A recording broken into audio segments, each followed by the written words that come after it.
It's 9 p.m. The house is finally quiet. The kids are asleep. You're getting ready to finish up your show and go to bed. But suddenly, all you can think about is chocolate. You just want something sweet. Or maybe it's 3 o'clock in the afternoon and you would give anything for a salty snack to push through the rest of your day. Does this sound familiar? Cravings are one of the biggest struggles I hear from clients, and they can feel so frustrating. Maybe you're like, why don't I have the willpower? Why can't I just stop eating sweets? What is wrong with me? But here's the thing, cravings are not failures. They're actually signals. And when you understand what your body is really asking for, you can respond in ways that fuel your healing, your energy, and your hormones instead of feeling guilty or stuck. In this episode, I'm going to be breaking down the most common cravings postpartum, what they actually mean, and how to respond in a way that leaves you feeling nourished and satisfied. Enjoy today's show. Feeling exhausted, overwhelmed, or like you've lost yourself in the postpartum chaos? Whether you're 4 weeks postpartum, 2 years in, or done having babies, you deserve to feel like yourself again. Hey mama, I'm Val, a functional sports dietitian, postpartum fitness coach, and a mama who understands exactly what you're going through. Welcome to the Strong Nourished Momma Podcast, where you'll find simple, science-backed strategies to heal your core, rebuild strength, and restore your energy without the overwhelm. If you're ready to go from depleted to strong, nourished, and unstoppable, you're in the right place. Let's dive in. All right, mama, before we get into today's episode, would you please take 20 seconds to leave a quick review, tap the 5 stars on Apple Podcasts or Spotify, and I want you to think of it like tossing some confetti my way. It makes my day and it helps more moms find the show, it helps it grow, and I truly, truly appreciate your support. So today's topic is all about cravings, something that I know you can relate to. And I can't tell you how often I hear, Val, I just can't stop craving sweets. What's wrong with me? And especially at night, what do I do? And I always reassure my clients, nothing is wrong with you. In fact, think of this as a way of your body communicating with you. Your body is trying to tell you something. And when we think of it that way, we can actually get curious about our cravings. Like, what's the body trying to tell me? What do I need to listen to? Instead of ignoring them and thinking that something is wrong with you. That is just not the case. For me personally, my cravings usually show up as sweets. I love sweets. I love food. I love everything. And I love carbohydrates. And that's typically what it shows up for me. And over time, I have learned that when those cravings hit hard, it's almost always a sign that I didn't eat enough during the day or that I didn't have enough carbohydrates with my meals. I didn't fuel myself adequately, especially when I'm super active. Now, there may be some instances where, hey, you know what? I want cupcake. I want some ice cream. That sounds good. And I'm going to honor that and I'm going to listen to my body and I'm going to enjoy it. I'm going to mindfully eat it. I'm going to savor it and I'm going to love it. But that is totally different than what we're talking about today. We're talking about like a craving that you're like, oh my gosh, I need the chocolate now.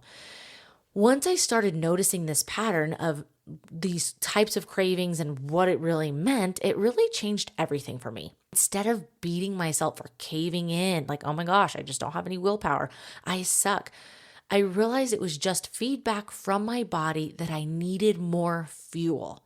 Like, oh, you know what? I actually didn't eat lunch with many carbohydrates. And then I went and I worked out and I did this intense exercise session. Or I actually didn't eat a lot today. I was super busy and I totally forgot to eat breakfast or whatever meal. So I want you to be able to listen to these cravings. Let's talk about why cravings happen, especially after having a baby, especially as a busy, busy mom. There are a few big reasons why. One, blood sugar swings. When meals are unbalanced or you go too long without eating, your blood sugar dips. Your blood sugar likes to hang around a certain amount to be able to do everything that you need to do. If it falls too low, when we go into hypoglycemia, then that's actually going to put stress on the body. We're going to probably get dizzy, lightheaded. We're going to crave some certain things. Our body's probably telling us, go eat some carbohydrates, something sugary, because we need this quick energy. So that's what your brain is screaming for, quick energy. hello sugar, hello carbohydrates. And so this can be super common when we go too long without eating, or meals are super unbalanced. Maybe we have a really high carbohydrate meal and then blood sugar drops below, which we've talked about on the show before too. So blood sugar swings are big when it comes to cravings. We can think of some cravings telling us about nutrient deficiencies. This one is super interesting because specific cravings can tie it to specific nutrients that your body may be low on. And you may have heard like, oh, if you're craving chocolate, it could be a magnesium deficiency. Dark chocolate is high in magnesium, and most people actually are pretty low in magnesium. And magnesium is a very, very important mineral. It is my absolute favorite mineral. Maybe you've heard chewing ice. You're probably low in iron, or salty snacks. You probably need some electrolytes. You need some sodium and potassium to be able to help with that. And so that's something to think about too.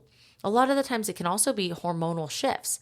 Estrogen and progesterone fluctuate postpartum, and they fluctuate as we're going through our cycle, whenever you get your cycle back after having your baby. And when you combine that with cortisol from stress and broken up sleep, your appetite regulation is totally different. And with estrogen and progesterone changing throughout the cycle of your menstrual cycle throughout the month, this is actually going to have an impact on carbohydrate, fat, and protein utilization within the body, especially when you are working out.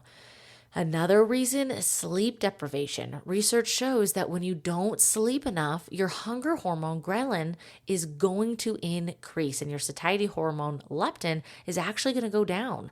And this means you're going to feel hungrier. You're going to feel less satisfied, way more likely to crave quick, comforting foods. And then, of course, emotional and mental triggers. So when there's stress, boredom, needing comfort, it's not always physical hunger. And sometimes we may reach for food to help support that feeling or feed that emotion, that feeling that we're experiencing. And it can feel like this easy way to cope. So there is science behind cravings. Research backs this up. And one study actually showed that sleep-deprived people had significantly higher cravings the next day for calorie-dense foods, especially for carbohydrates and sweets. And so you may find like when you're not sleeping well, or it's very intermittent, it's broken up, you may wake up and you may be craving more of these types of foods, especially if we don't already have a plan and we don't already have focused, balanced meals. So you're not crazy. You don't lack the willpower. There's actually a physiological reason those cravings are hitting you. We just need to be able to listen to them. We need to be able to understand that they're not all bad. So let me take you through some strategies that I teach my clients, because what do we do about cravings? What do we do about them when we have them? We're all going to have them. That's okay. Number one, let's stop labeling cravings as bad. Cravings aren't it's not a failure to have a craving. Everyone's going to crave something. And I want you to understand and think of them as feedback. What is the body trying to tell me right now? Why am I craving this? And also checking in with your meals. Are you getting a balance of protein, fat, carbs, fiber? If not, your blood sugar is probably on a roller coaster and cravings will be coming up. So making sure that you're creating balanced meals, creating balanced snacks to support your blood sugar so that it's not leading to cravings later in the day. I also want you to think about eating enough. Are you underfueling? Because if you're underfueling, later in the evening, you may be craving specific types of foods, and all of a sudden you're like, I can't stop eating. If you're craving specific foods, like I mentioned earlier, we can definitely talk about it, talk through it, and see if, hey, is it appropriate to add in some foods that are magnesium rich? Is it appropriate to try some electrolytes, or talk to your provider about getting some blood work done? We want to be able to talk those things through. And then we also want to look at sleep and stress. And I know this is hard as a mom, but even the small shifts of just going to bed 10 minutes earlier, really getting in a supportive pre-bed routine, anchoring your wake-up time, taking a 5-minute breathing break throughout the busy day, all of these things can help reduce cravings. So we have to understand, why are they happening? What's going on? And what do we need to do to be able to work with our body instead of against our body? If you really like sweets and you want to enjoy them, then maybe we can think of better for you swaps. Okay. So maybe it's a high protein packed energy bite. Maybe it's a sweet, yummy Greek yogurt with fruit and dark chocolate. Maybe it's popcorn with olive oil and sea salt. So the goal isn't restriction and that you can't have these foods. It's really let's make it a little more balanced. Let's enjoy it, but also let's listen to our body and really try to dissect what's going on. The biggest thing I want you to take away from this is cravings are not a lack of willpower. Cravings are not a lack of willpower. They are signals.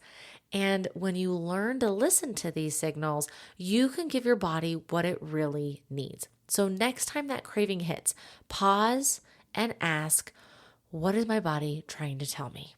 What is my body trying to tell me right now? And you may start to see patterns. You may start to be able to connect the dots. Instead of feeling frustrated, you're going to feel empowered, and it's going to feel so much better. If you have been stuck in this cycle of cravings, energy crashes, and wondering what your body actually needs, this is exactly what we work through inside the Strong Nourished and Energized Mom Method program. I help moms balance their meals, manage cravings, and fuel their bodies so they can feel strong, nourished, and energized again without guilt and without the extremes. Go to wellnessbyval.com/program to learn more. So quick recap.